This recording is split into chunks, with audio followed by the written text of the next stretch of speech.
Welcome to Faith and Freedom. For the next few minutes, we hope to inform, inspire, and encourage you as we discuss legal victories and challenges to your fundamental freedom and religious liberties. Faith and Freedom comes to you from Liberty Counsel, a civil liberties education and legal defense organization. Join us now as Matt Staver, founder and chairman of Liberty Counsel, explains the latest legal issues all across this country.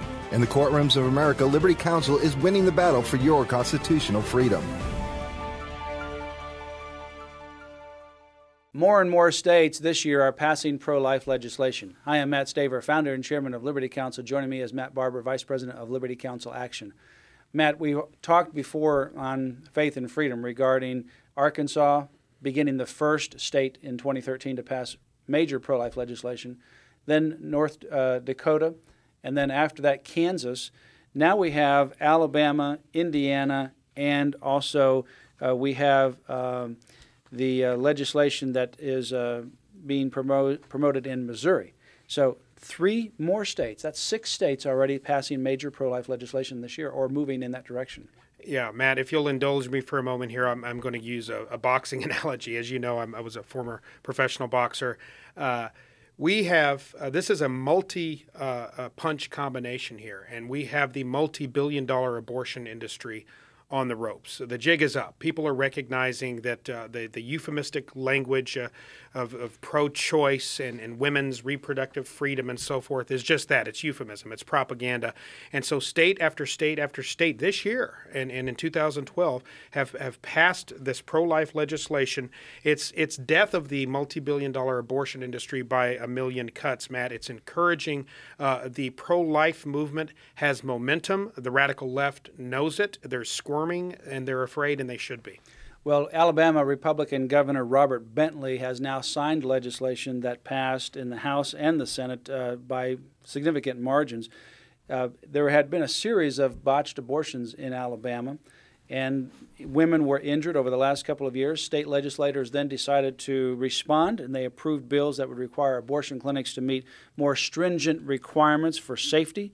Pro-abortion lawmakers and obviously the pro-abortion advocates like Planned Parenthood were up in arms. They said that they are worried that abortion clinics will not be able to comply, and they will be forced to close. Oh my! You mean that means that if they have to meet safety standards, they can't operate? In other words, they've been operating in unsafe conditions all these years. Women have been injured. Now, if you have to put them up to the same safety standards of others, they can't operate. Too bad.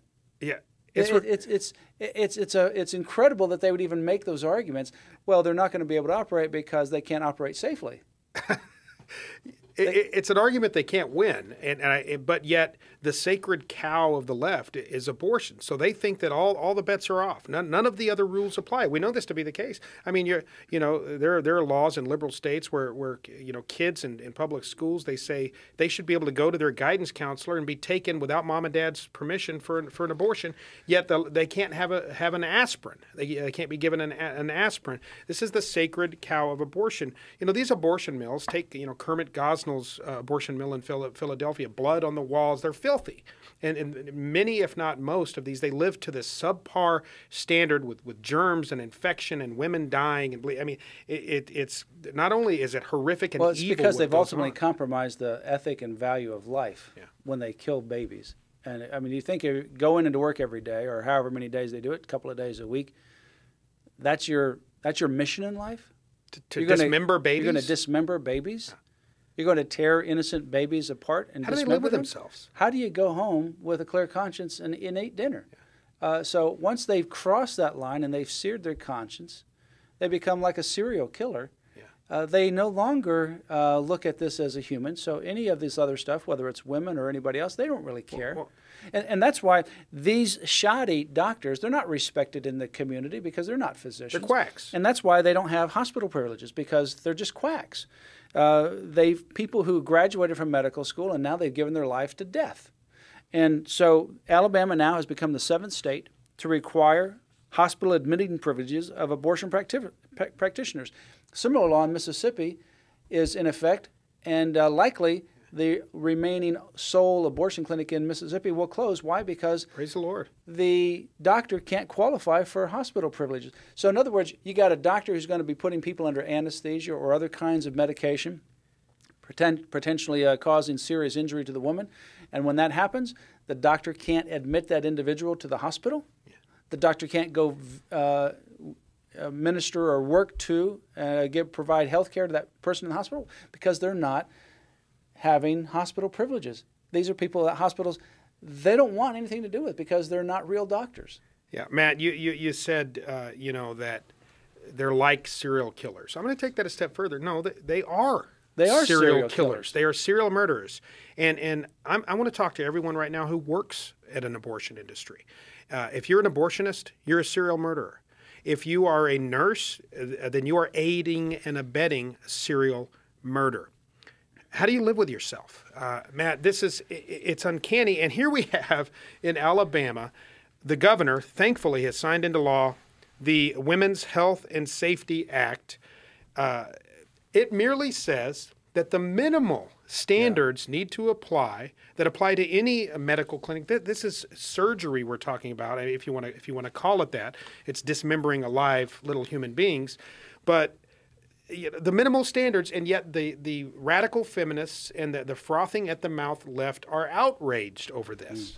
Well, and in fact, the law goes into effect on July 1. There's 4 abortion clinics in Alabama. Those may ultimately have to close if the doctors there, I put that word in quotes, can't get medical privileges. Now, Planned Parenthood came out with a statement and said they're going to stand ready to do whatever it takes to protect Alabamans' health and rights in the face of this dangerous law and blatant attack on women's health and rights. This law is designed to protect women's health. Planned Parenthood couldn't spell women's health if it was required to do so. They have no concern about women's health. Otherwise, they'd be supporting these kinds of laws. In fact, more information has come out recently about Planned Parenthood having abortion quotas, that they have to meet certain abortion quotas. But moving on to beyond Alabama, Indiana has now passed important pro-life legislation.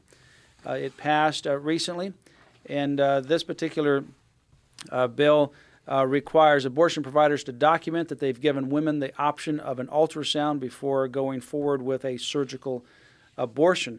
It also requires some additional standards of abortion clinics. And Missouri has also moved to pass a law that would protect pharmacists of faith. And this Missouri Pharmacy Association what they said is that there are thousands and thousands of drug products. The problem is that pharmacists, when they're behind the counter, someone comes and they want an abortion drug, and then the pharmacist says, I can't give you something that is designed to kill. I can give you something that can heal, but I can't give you something designed to kill. They say, well, no, you got to do it anyway. Now, Indiana or Missouri is moving to protect the pharmacist's right of conscience. Again, this goes back to what we talked about earlier in the week, and with marriage laws trying to compel people doing business, a florist to provide flowers for a gay wedding, here trying to force pharmacists to violate their conscience and become complicit in abortion homicide.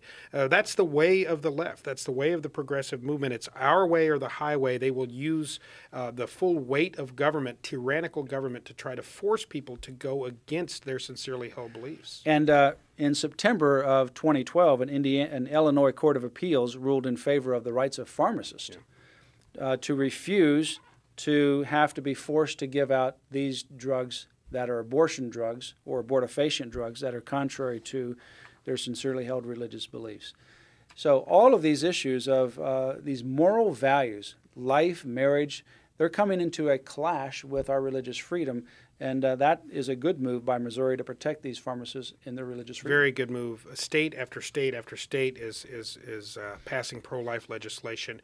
And back to the boxing analogy, what do you do when you have the bad guy on the ropes, your opponent on the ropes, and you're throwing punches and you're winning? You go for the knockout. And I hope that other states will follow suit, Matt, and pass pro-life legislation, and that we will have a wave of this kind of culture of life sweeping across America. Well, it's good to be able to see that trend. And now what we ultimately need is a Supreme Court that would ultimately understand the rule of law and that abortion has no place in this jurisprudence. It's not part of the Constitution. It's not a right under the Constitution. It's just simply an invention of justices back in 1973. But this country is moving more and more toward a pro-life ethic, and the young people are becoming more and more pro-life.